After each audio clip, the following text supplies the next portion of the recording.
You have 50 to 100,000 thoughts a day. So even if it's 50,000 thoughts a day, science says they're mostly negative, they're mostly critical, they're mostly the same thought. You mostly just recycle them all day long. When we sit there and go, well, my life would be great if it wasn't for my parents, or my life would be great if it wasn't for fill in the blank, just pick somebody. And now we've got somebody as our scapegoat. Now we can say it's all their fault, and we don't change. We don't do anything. Most of us, if we do it at all, spend at best a minute declaring what we want, and then the rest of the day and the night is negative, worrisome, critical, canceling thoughts and energies. You have a choice. If you go out into the world expecting things to be fearful or unsafe or depressing or discouraging, you will find it. You will find it because strip everything down and forget the law of attraction. It's how your brain works. So if this is how your brain works, use neuroscience to your favor. Start to look for happy things. Start to look for miracles. Start to look for the things that make a difference in your life that help you grow and prosper. Expect miracles.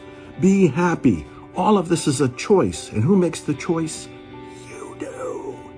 You get up every day and you move in the direction of your dream. You do something every day. I was writing when I had a $5 clunky typewriter that all the keys would clump together when I hit too many at the same time. And I was trying to write when I was homeless on pieces of paper.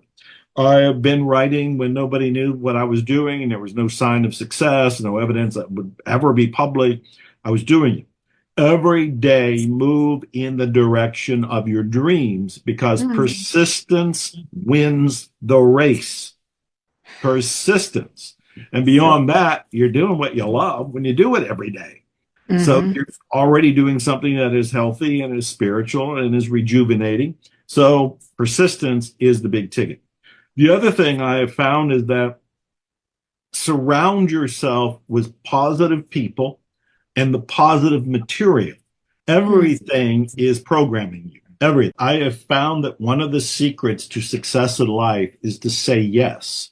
Even when you're scared, even when it's unknown, even when there's no guarantee of a payoff in any way, shape, or form, to say yes. Say yes to something that is coming as an intuitive hit and an opportunity and it feels right. You say yes.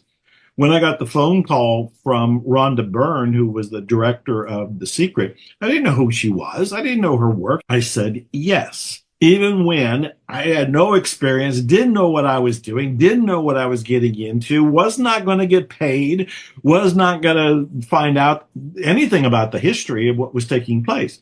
So I said yes. And I've done that throughout my life.